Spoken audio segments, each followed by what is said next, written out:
What's going on, guys? JPS back for another video, and today I'm going to be reacting to Budapest Vacation Travel Guide. Now, some of you may be thinking, this is quite specific, and yes, it is. The reason that I'm watching this is because I am actually going to be in Budapest in a couple of weeks.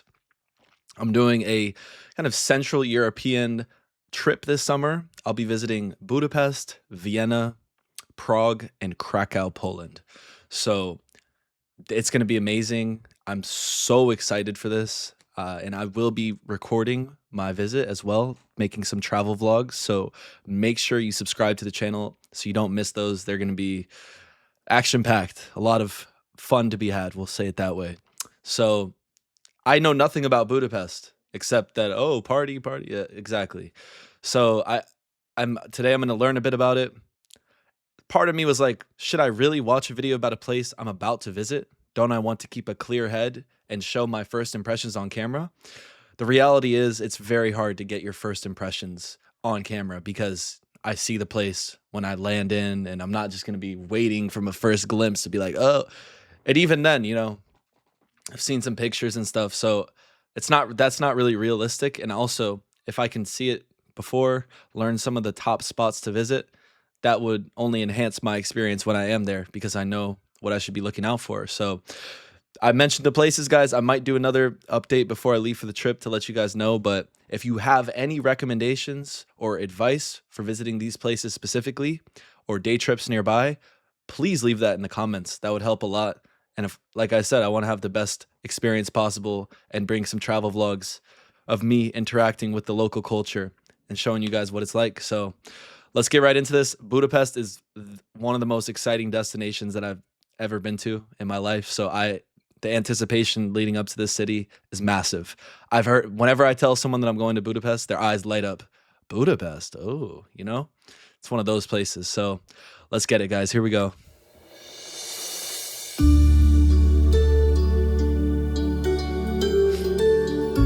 The Hungarian capital, Budapest, is situated on the banks of the Danube in Central Europe.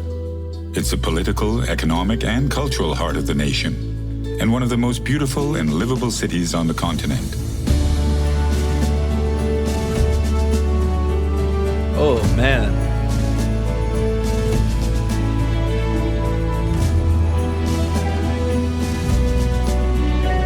Damn.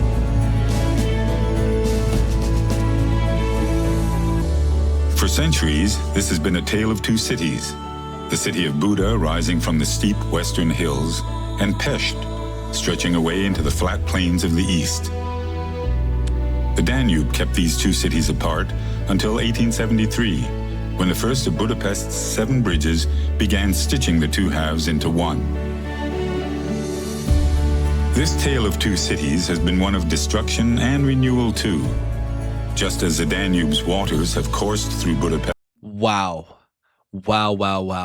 Historically, that's crazy. I understand it from the river. That bridge is amazing. I'm 100% walking over that, and the water looks gorgeous.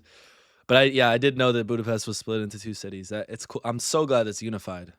Wish it came earlier, honestly. Whose waters have coursed through Budapest, so too have the great tides of European history, often gracefully, but sometimes with ferocious force. Budapest is a big city, and navigating its patchwork of districts can be as challenging as understanding its complex history. For a sweeping overview, head to the Citadella on the Buda side of the Danube and take in the views from the 19th century ramparts on Gellert Hill. Just upriver from the Citadella is Budapest's oldest area, the Castle District, which is filled with medieval, Baroque, and 19th century buildings. Ride the 150-year-old funicular up Castle Hill to Buda Castle.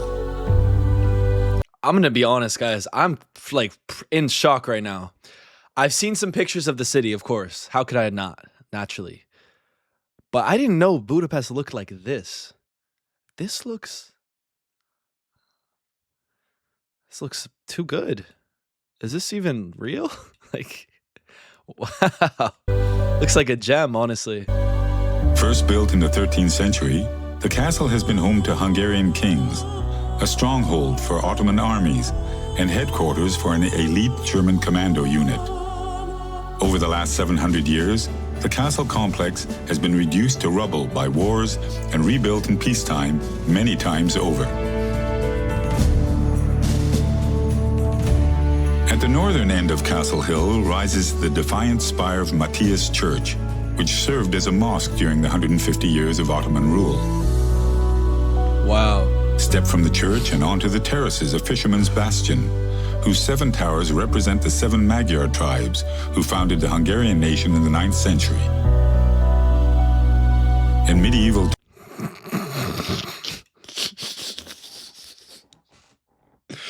I really can't believe how this is looking.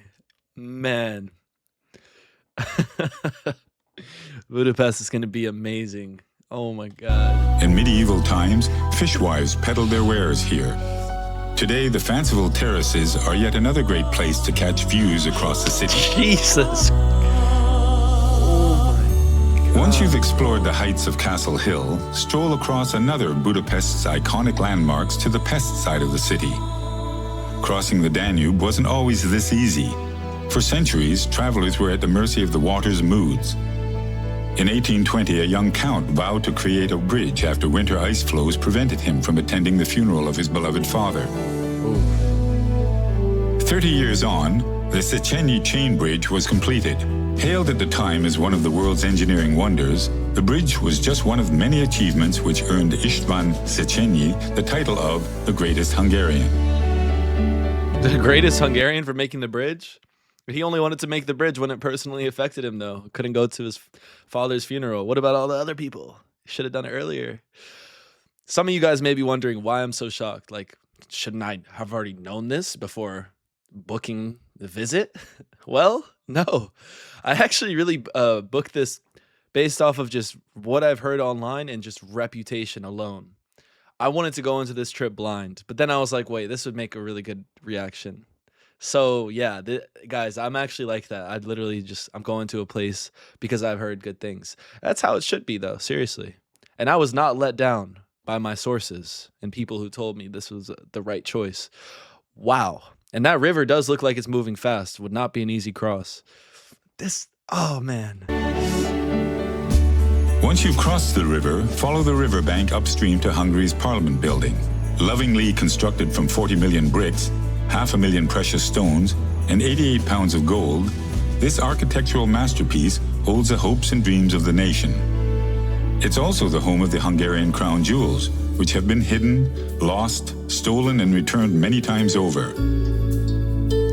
Join a tour to see the crown of Hungary's first king, St. Stephen, which after being kept in America's Fort Knox for safekeeping throughout much of the Cold War, now takes pride of place beneath the Parliament's central dome. Wow. Wow. The Parliament building is home to around 100 statues, but none is more cherished than that of former Prime Minister Imre Nagy. In 1956, Nagy enraged the Soviets by announcing his country's withdrawal from the Warsaw Pact, sparking a gallant but doomed uprising which cost him and thousands of Hungarians their lives. Just a short walk downriver from the Parliament building is a sobering memorial to another of the city's darkest chapters. In 1944, thousands of Budapest citizens, many of them Jews, were executed here by the ruling fascist party. 60 pairs of iron shoes lined up along the riverbank pay tribute to those who were shot and swept into the night by the Danube's currents. Despite the horrors of World War II... That is a lovely memorial there, though. But yeah, man, this history weighs heavy on this city. Like, it's everywhere you look. That's one of the things that I appreciate so much about Europe. You know? Don't shy away from the history. Despite the horrors of World War II, today's Budapest has one of the largest Jewish populations in Europe. Lose yourself in the Jewish Quarter, an area undergoing renewal thanks to its colorful cafe and bar scene. Hey, those ruined bars too. I heard about that Budapest nightlife, as many of you will already infer.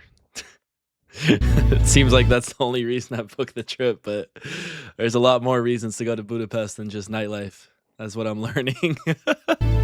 Then pay your respects at the Dohanye Street Synagogue, the largest Jewish house of worship in Europe. Budapest is home to over 200 museums. The nation's most important, the Hungarian National Museum, lies just to the south of the Jewish Quarter. Here you can explore over 1,000 years of Hungarian history, from the days of the Magyars to the Stalinist era and beyond. Wow. But this is more than just a building dedicated to the past. This is a place where history was made. In 1848, the first calls for revolution rang out from these very steps, inspiring Hungarians to rise and throw off the shackles of their Austrian overlords. Like so many of this city's historic buildings, the story of St. Stephen's is filled with drama. The basilica took 54 years to complete. It would have been finished years earlier had a storm not caused the dome to collapse, forcing the builders to demolish the entire basilica and start from scratch. Thankfully, the new dome has held firm now for over a century, a reassuring thought as you take in the views from its top.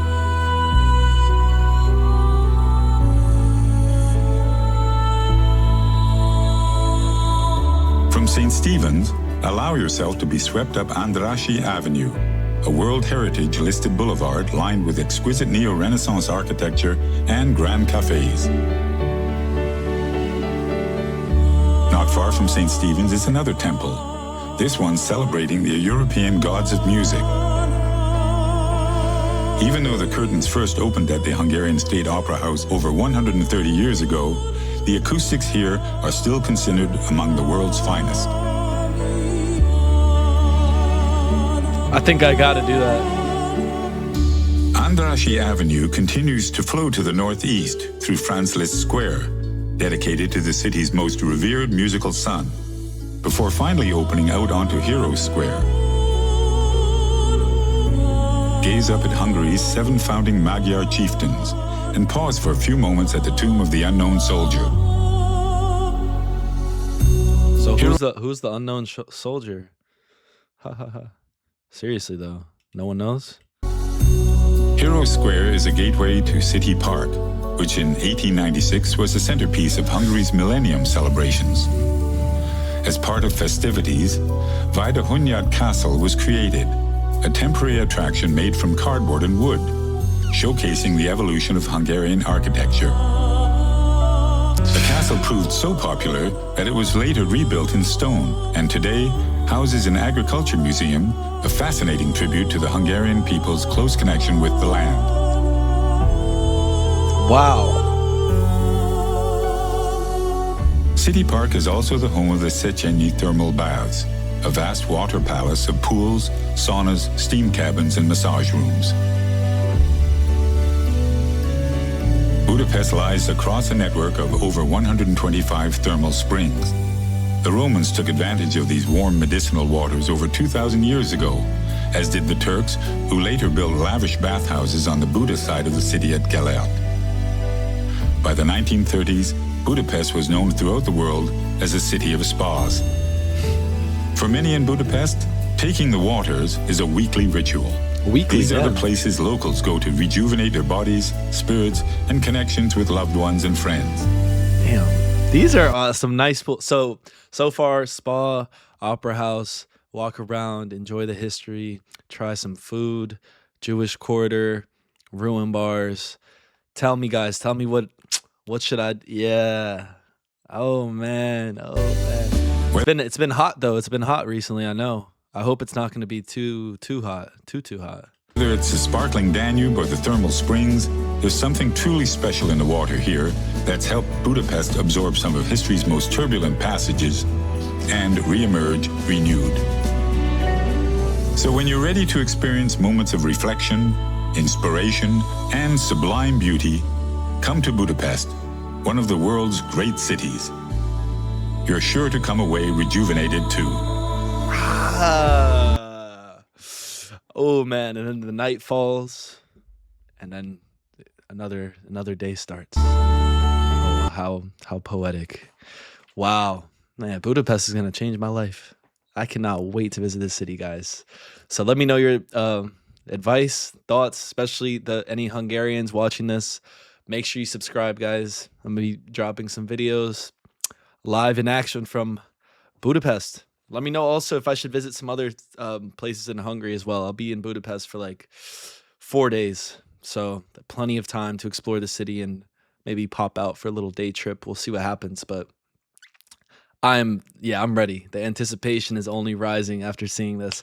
That's also another reason why I didn't want to look into things too much, is because I didn't want to get too excited. I'm already very excited, but now after seeing this, it's like I'm just ready to be there. So that time will come very soon. And thank you guys so much for watching. I really appreciate the support. I'll see you all in the next video. Peace.